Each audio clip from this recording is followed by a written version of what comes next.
5 steps to improving your mindset. What is it that makes some people more successful than others? More importantly, what is it that makes some people happier than others? Of course, you can always point to luck and you can always point to outside factors. Sure, there is often an element of knowing the right people. A being in the right place at the right time. A being born with a silver spoon in your mouth. But if you constantly focus on the factors that are outside your control, then you will never obtain the fullest of your potential. Not only that, but there are plenty of examples of people who have beaten the odds. People who were born into poverty, who perhaps didn't have the opportunities that others did. Of course, there are plenty of examples of people who dropped out of school or college, and all these people nevertheless managed to become immensely successful. Likewise, you can have two people in the precise same situation, but they might be completely different in terms of how happy they are and how they perceive their lot in life. The difference? The successful and happy people have the right mindset. They have the ability to look at a situation and see the glass as half full. They can spot their opportunities and they can take those and make the most of them. Having the right mindset allows you to see the best in a situation and thus be much happier no matter what kind of situation you find yourself in. At the same time, having the right mindset allows you to spot opportunities that others might miss and to play the hand you're dealt. In short, everything starts with the right mindset. The right mindset can help you to accomplish more, to do more and to be more effective. So now the only remaining question is how you get into that correct mindset in the first place. In this report, you're going to learn 5 crucial steps. Step 1: Responsibility. The first and most important step is simply to learn to take responsibility for your actions, your mental state and more importantly, your circumstances. Learn that the situation you are in is because of you and that you have the power to change it. The problem is that many people assume that their situation is largely dictated by outside factors. They will blame their circumstances on luck or even on other people. You don't have the job you want because you didn't have the luxury to look around when you first left school. You can't go traveling because you have a family. You aren't rich because you were born in the wrong generation, in the wrong part of town. There may be some truth to these things. Sure. But it is also up to you to dig yourself out of that situation, and that's something that we've already seen as possible. You think that Richard Branson made these kinds of excuses? Or Steve Jobs? If you don't take responsibility for your actions, then you can't be expected to achieve all the things you want to achieve because you'll just find an external reason to blame. You need to believe that you have an impact on your life and you need to have an internal locus of control. Only by accepting this can you then recognize the power you have to make a change. Yes, with great power comes great responsibility. But you know what else? With great responsibility comes great power. Step 2: Direction. Once you've taken responsibility, your next task is to decide the direction you want to go in and more to the point, the goal or vision that you are working toward. A lot of people are a little directionless in this sense. How can you spot the opportunities that arise if you don't know what it is that you want to achieve? The key thing here though is to recognize that the goals or visions you set for yourself don't have to be the cliched goals that everyone is going after. You don't need to want to be a top executive. It is not a requirement that you try to get rich. If you feel that you would be happier living in a cabin in the woods, then go ahead and let that be your goal. What you want to try and employ here is a strategy that is known as lifestyle design. So, lifestyle design effectively means that you are looking at the things that you want to get from your life and you are looking at the different factors that might be getting in the way or that might provide opportunities. The problem that a lot of people have is that they go after the wrong goals. Many of us don't feel all that attached to our jobs and yet we work for 8 hours a day, spend a lot of time commuting, even stay in the office late on regular occasions.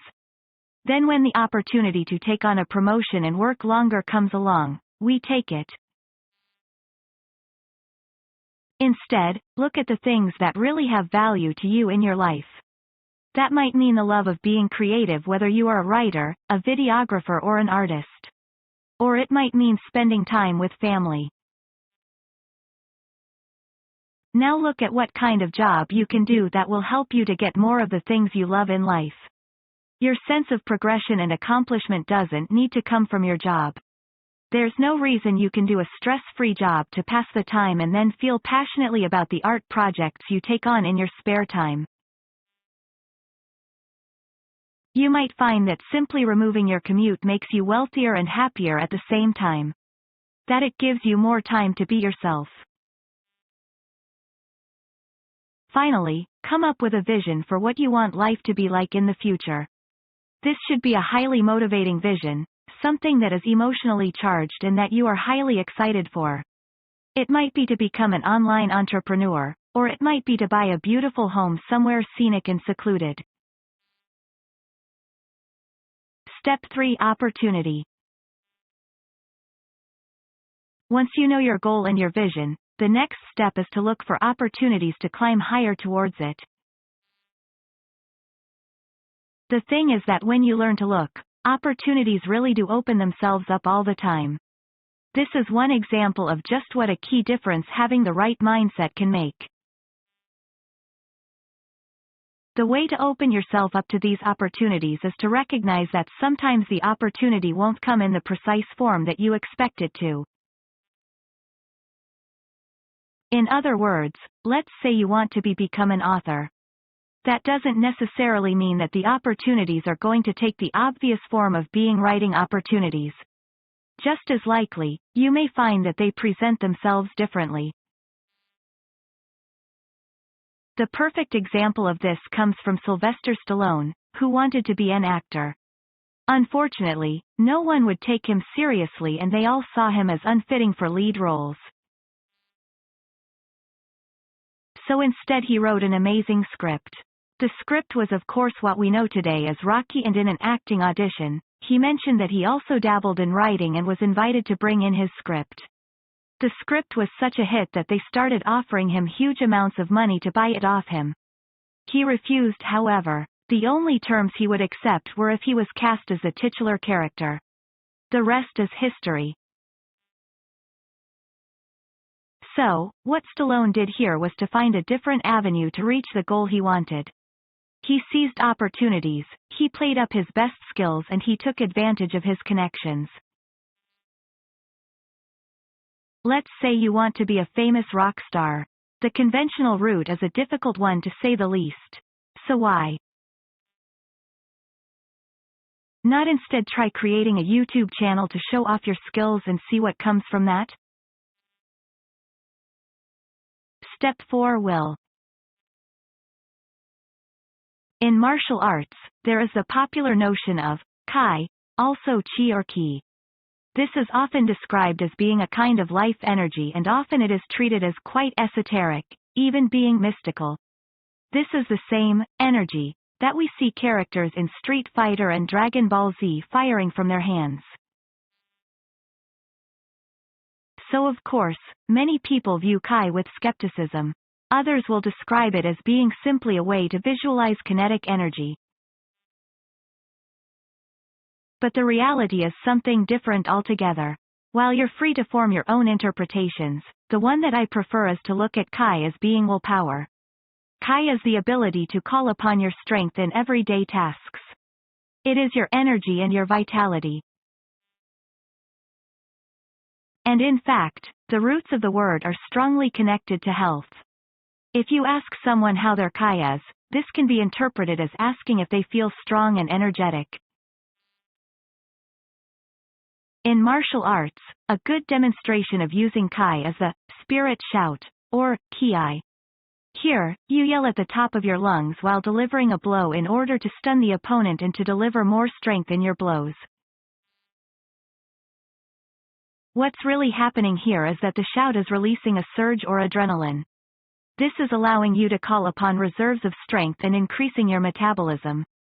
Studies show us that simply shouting in the gym can actually increase strength by as much as 30%. So, in other words, Kai here is strengthening the connection between body and mind. It is putting your very will behind the blows you are delivering. Another example of Kai can be seen by focusing on the Dan Tian. In martial arts, this is the center of gravity just below the navel, and is supposed to be the source of Kai. What's interesting is that focusing on this area actually grounds you, and if someone tries to push you over while you focus there, they find it harder. So, whatever you call it, Kai, health, will, it's all about the unity between your mind and body. It's when your body supports your mind and vice versa. It is when you are excited and passionate, it's when you believe what you're doing, and it's when you wake up with tons of energy because you're inspired and well rested. Develop your will and you can develop your goal. Step 5: Appreciation. Finally, make sure that despite looking for opportunities, despite focusing on that goal that is just out of reach, you still make sure to appreciate what you already have. To live in the moment and to take stock of everything. If you always chase after the things you want, you'll never stop to appreciate the things you have. You'll always be driven by stress, by anxiety, and you'll never be satisfied. Right now, you probably already have a huge amount to be thankful for. You probably have lots of friends, a family that loves you, a roof over your head, plenty of great food in the cupboard, and things to look forward to in the future. Enjoy living in the moment and learn to even thrive on the little things, and even on the things that might be considered bad. Learn to relish a challenge and to see disappointment as a chance for growth and personal development. If you can do this, then you'll become mentally stronger, and not only will you be happier right now, but you'll also have less to fear, have less to hold you back. Meditation can help with this, as can cognitive behavioral therapy and mindfulness. But for much, much more, be sure to dive into the 12 guides and to learn to truly develop your mindset to the point where you can tap into the full reserves of your mind power and accomplish practically anything you set your mind to.